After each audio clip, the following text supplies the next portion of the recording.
Georgia GOP Congressman and pharmacist Buddy Carter is here to explain. Congressman, thank you so much for being here. So will we see a shortage? What are we looking at here?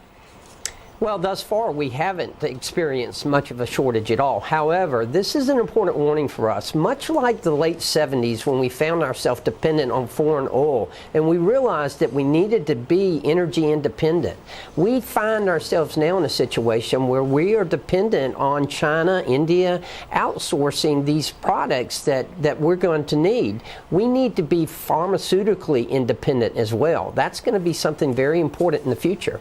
You know, one of the things I've noticed looking at solutions that doctors have found to treat patients who are critically ill is the solutions that work for Ebola and for HIV and for malaria now being offered. As a pharmacist, those are the products that can be least findable in the world. Are you worried? Well, I am concerned, and I think we should all be concerned. We need to make sure, and currently my office is working on legislation that will encourage pharmaceutical manufacturers to move their plants back here to America, to repatriate this, to give them incentives to be able to come back here. We need to make sure we're prepared for this. 90% of all the antibiotics, 90% of ibuprofen, of hydrocortisone, and some of the vitamins come from China. That's something we need to address, and we need to do it immediately. Congressman, do you want to lay down the law and make it mandatory that we bring back the supply chain to America, or are you just going to encourage the supply chain to come back to America? No, it would be through encouragement. Obviously, this is important for not only our health security, but for our national security. You know, we've already seen some incidents where China has threatened us in a way that they are going to use this against us. Well, we cannot allow that to happen. This is important to our national security. So, yes, I would rather do it through encouragement. I don't want to mandate it, but at the same time, we've got to have this. If you would, Congressman, speak to the bill that was passed in the House that's now headed to the Senate, the Families First Coronavirus Response Act.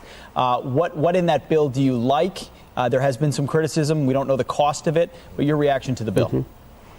Well, I voted for it, and I do like some things in the bill. It does make sure that people who need to be tested, as Dr. Oz pointed out earlier, not everyone needs to be tested, but those who need to be tested, they'll be able to get testing now. That's very important. It does address the nutritional needs of our country.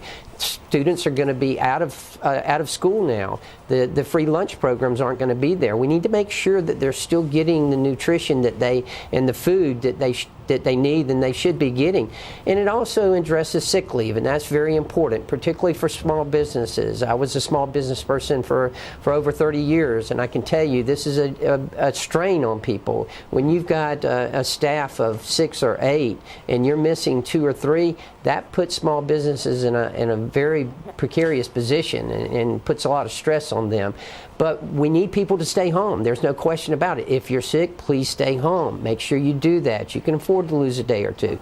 But this is going to give them the opportunity to take advantage of that and make sure that the small businesses aren't going to have to carry the burden of that financially as well. Congressman Carter, thank you very much for joining us this morning, sir. Appreciate it. Thank you.